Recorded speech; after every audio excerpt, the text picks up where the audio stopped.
Hello வணக்கங்க. இன்னைக்கு வந்து காலையிலேயே மேக்ஸுங்க. இன்னைக்கு வந்து நம்ம 10th ஸ்டாண்டர்ட் ஸ்டூடெண்ட்டுக்கு நம்ம நிறைய மேக்ஸ் பார்த்துட்டு இருக்கோம் பார்த்தீங்களா. இன்னைக்கு ரொம்ப ரொம்ப முக்கியமான ஒரு சம் தான் பார்க்க போறோம். இது நிறைய காம்படிட்டிவ் எக்ஸாமுக்கு உங்களுக்கு சப்போர்ட்டா இருக்கு. பாருங்க, find the sum of the following series. ஓகேவா? இது 6 square plus 7 square plus 8 square plus dot 21 square. சரியா? இப்போ ஃபர்ஸ்ட் நீங்க ஐடென்டிஃபை பண்ண வேண்டியது நம்பர் லாஸ்ட் 21ல முடிஞ்சிருக்கு. நம்பர் நம்மளுக்கு எப்படி ஸ்டார்ட் ஆகும்? 1 2 3 அப்படின்னு ஸ்டார்ட் ஆகும். ஆனா இது மிடில் இருந்து ஸ்டார்ட் ஆயிருக்கு.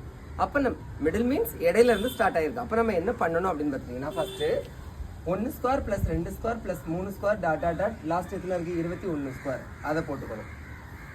மைனஸ் இங்கே 6 தானே இருக்கு, அதுக்கு முந்தின நம்பர் வரைக்கும் 1 square plus 2 square plus 3 square plus 4 square plus 5 square. ஓகேவா? ஃபர்ஸ்ட் இதை நம்ம எப்படி ஸ்ப்ளிட் பண்ணிக்கணும், புரிஞ்சிருக்கோம்னு நினைக்கிறேங்க. இந்த ஸ்கொயர்ல எந்த சம் வந்தாலுமே இந்த மாதிரி தான் பண்ணணும். சரியா? அடுத்தது இப்போ ஸ்கொயர் வந்துருச்சு அப்படின்னாலே ஃபார்முலா என்னன்னு பார்த்தீங்கன்னா n into n plus 1 into 2n plus 1 divided by 6. இதுதான் ஃபார்முலா, மறந்துடாதீங்க. என்னது? n into n plus 1 into 2n plus 1 divided by 6. சரியா?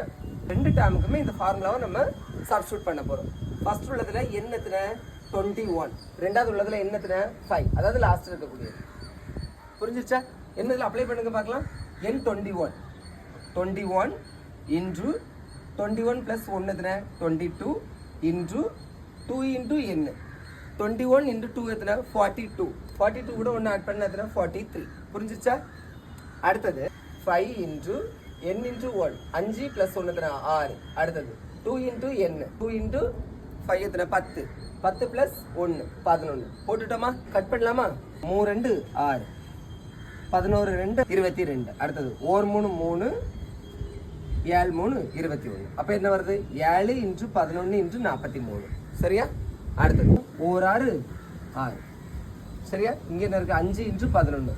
5 இன்ட்டு 11 எத்தனை? இங்கே காட்டுங்க, 55. சரியா? அடுத்தது 7 இன்ட்டு 11 இன்ட்டு 43. இந்த மூணையும் நம்மளுக்கு பெருக்கணும்னா 3311 வரும். சரியா? ஏன்னா 3311 இருந்து 55 கழிங்க 3256. இதுதான் இதனோட ஆன்சர். ஓகேவா? இதே மெத்தட்ல உங்களுக்கு ஒரு ஹோம்ஒர்க் கொடுத்துருக்கேன் பாருங்க. ரொம்ப நாளாக ஹோம்ஒர்க் கொடுக்கல, இன்னைக்கு தான் ஹோம்ஒர்க் கொடுத்துருக்கேன். இந்த சம்மை சால்வ் பண்ணி கரெக்டான ஆன்சரை என்ன செய்யுங்க, கண்டுபிடிச்சி கமெண்ட்ல சொல்லுங்க. ஓகேவா? புரிஞ்சிருக்கோன்னு நினைக்கிறீங்க. பிடிச்சி செலக்ட் பண்ணுங்க. தேங்க்யூ.